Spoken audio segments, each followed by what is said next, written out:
Olá pessoal, aqui é o professor Washington e hoje a gente vai falar um pouquinho mais sobre cultura. Bom, uma coisa importante para a gente entender a cultura nos dias de hoje é pensar que nós atualmente vivemos em uma sociedade de massas. E o fato de vivermos em uma sociedade de massas, ou seja, uma sociedade marcada por uma grande quantidade de indivíduos dividindo o mesmo espaço, do século XIX em diante, o mundo se tornou cada vez mais urbano. Hoje a maioria da população vive em cidades, a maioria da população mundial, e isso faz com que a relação dos indivíduos entre si mude e também dos indivíduos com a cultura. A cultura ela passa a ganhar novos contornos. Se inicialmente, nos períodos mais antigos, a cultura ela servia e ainda serve para facilitar a nossa sobrevivência, ela nos ensina como enxergar o mundo. Enquanto vivíamos em pequenas comunidades ou em comunidades não tão grandes assim, a cultura ela tinha um papel também de ser formadora da identidade, né, da identidade de um grupo. Então a gente vai ver que a partir do momento em que muitas pessoas, muitas vezes de lugares diferentes, passam a conviver dentro do mesmo espaço, a cultura passa a ter outras funções, para além daquela de facilitar a nossa vivência, de nos servir de identidade.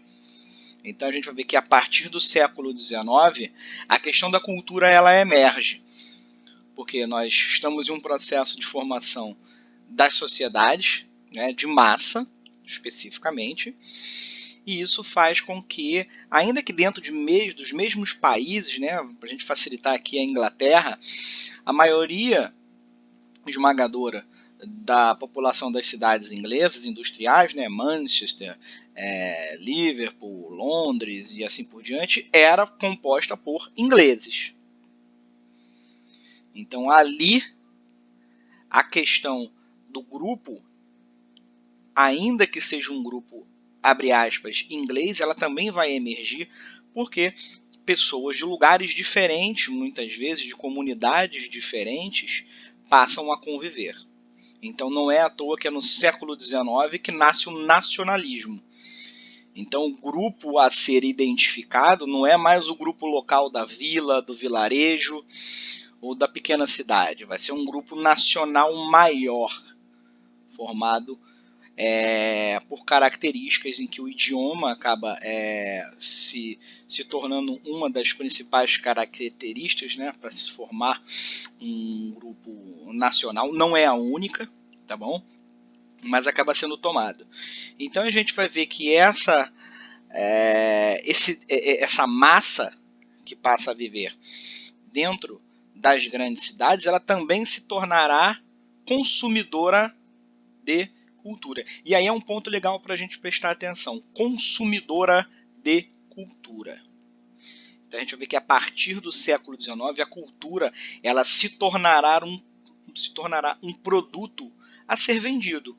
Não é à toa que é nesse momento que nasce, por exemplo, a literatura, né, essa literatura de massa, tal qual a gente entende agora. Antes desse período, não haviam autores, por exemplo, best-sellers. Hoje em dia, você pode, esses autores de grande venda, você pode comprar, por exemplo, um autor que tenha nascido nos Estados Unidos, que ele esteja sendo muito lido no mundo inteiro. Então, isso antes do século XIX, né, 18, 19, isso não acontecia. A circulação dos livros ela era muito pequena. É claro que existiam traduções, né, de filósofos, por exemplo, ou de pensadores para outros idiomas, mas era uma coisa muito pequena. Vai ser a partir do século XIX que esses grandes escritores serão consumidos, os livros se tornarão produtos, né, a serem vendidos no mercado, e que ganharão também muitas traduções em outros idiomas, formando os grandes clássicos contemporâneos. A gente pode ver, por exemplo, o Victor Hugo francês, que é lido em dezenas de idiomas.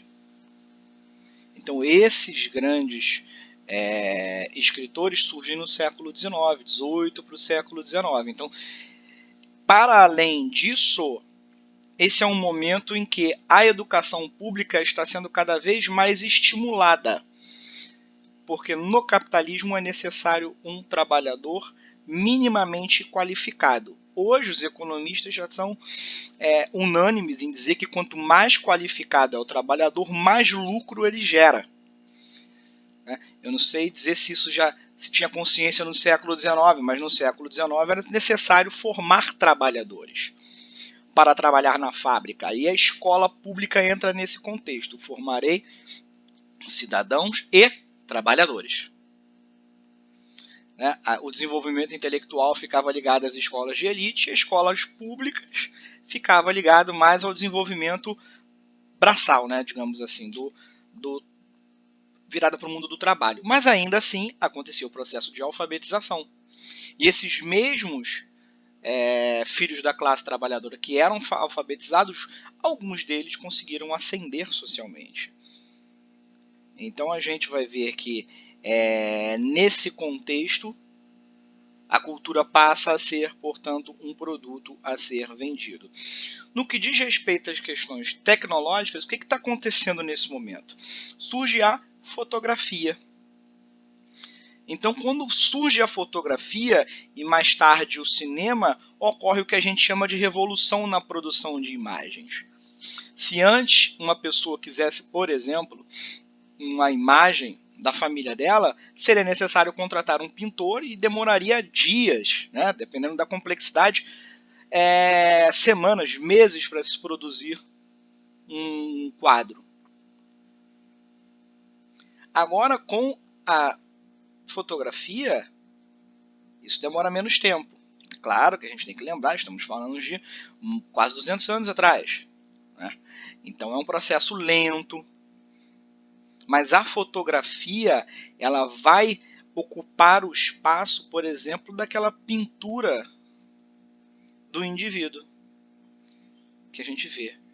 Tira-se uma foto e a foto é a cópia mais fiel possível da realidade. Ela é uma cópia mais fiel ainda do que uma pintura, por mais bem feita que seja a pintura. O cinema, então, a gente captura pessoas em movimento. Então isso é uma revolução técnica. Quando surge o cinema, surge a possibilidade também de comunicação em massa.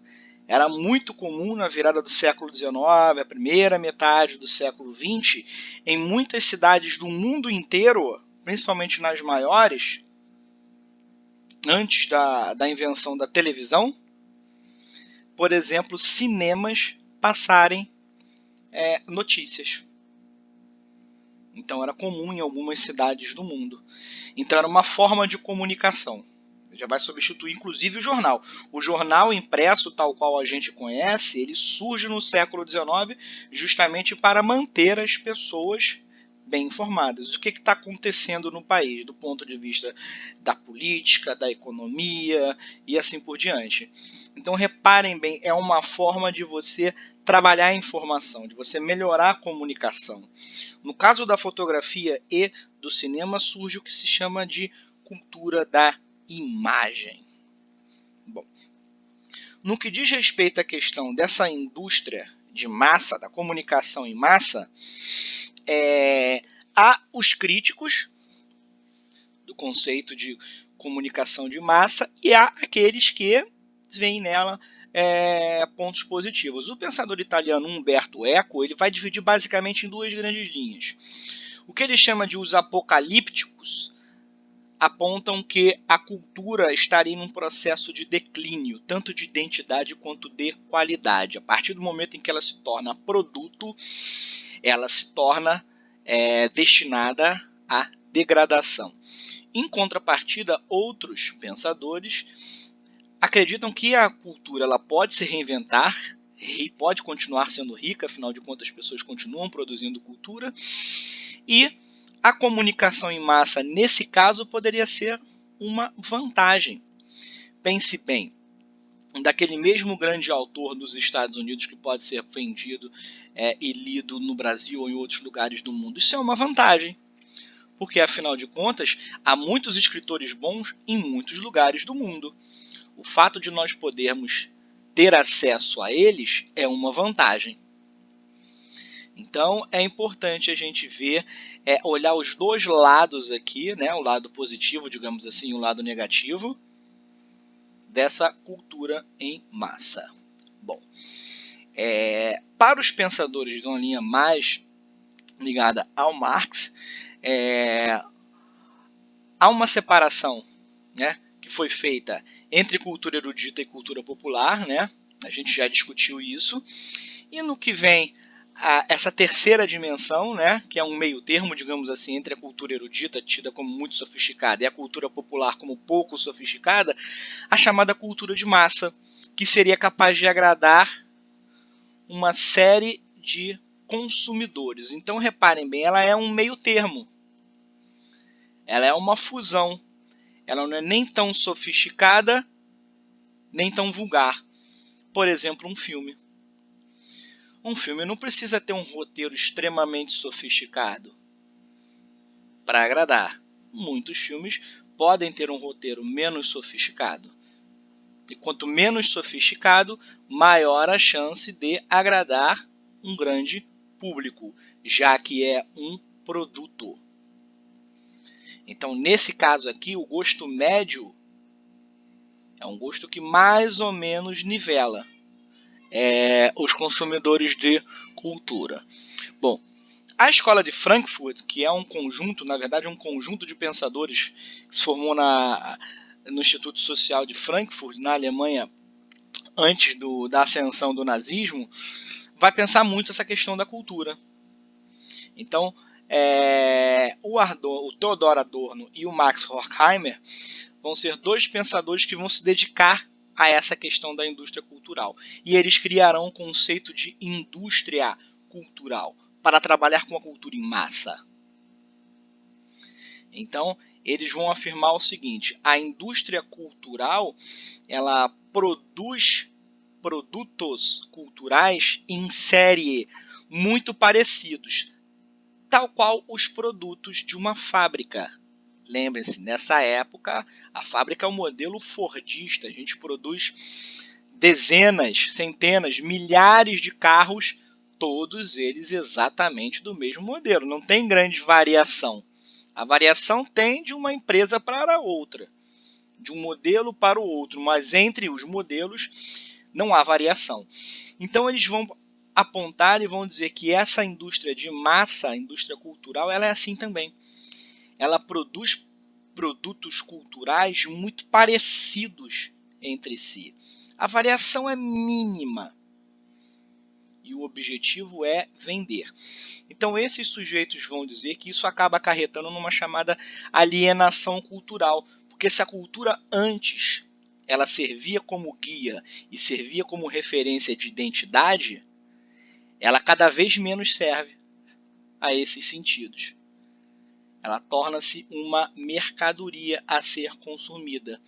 Então ela cada vez menos dá identidade, cada vez menos serve para interpretar o mundo. Então não é à toa que esses sujeitos vão dizer que nesse ponto aqui a cultura de massa, a indústria cultural, ela serve à ideologia. Porque ao invés dela ser uma forma sofisticada de interpretação do mundo, ao invés dela ser uma forma de desenvolvimento e aprofundamento dos relacionamentos pessoais e identitários, ela mascara isso. Ela mascara as relações de impessoalidade do capitalismo, mascara as relações de opressão da sociedade capitalista e aliena cada vez mais. Então, no horário de descanso, é como se o trabalhador trabalhasse de forma alienada e no horário de descanso dele ele consumisse cultura de forma igualmente alienada. Então fecha-se o ciclo, tanto no momento de trabalho quanto fora do trabalho, ele está sendo alienado, tá bom? Essa indústria cultural ela também tem os seus fundamentos políticos. É só a gente lembrar, por exemplo, o cinema nazista, em que se produzia todo um conjunto, não só o cinema, mas a arte também nazista e comunista também na União Soviética. Essa produção artística é para guiar o sujeito a obedecer ao sistema. Então, a indústria cultural, como a gente já tinha dito antes, né, ela também acaba fortalecendo a ideologia, seja ela de esquerda, seja ela de direita. Ou seja, a indústria cultural ela reproduz a falsa verdade. E agora em termos de massa. Bom, a indústria cultural ela também está cada vez mais globalizada, principalmente a partir da segunda metade do século XX, com a popularização cada vez maior do rádio, né, já antes da segunda metade do século XX.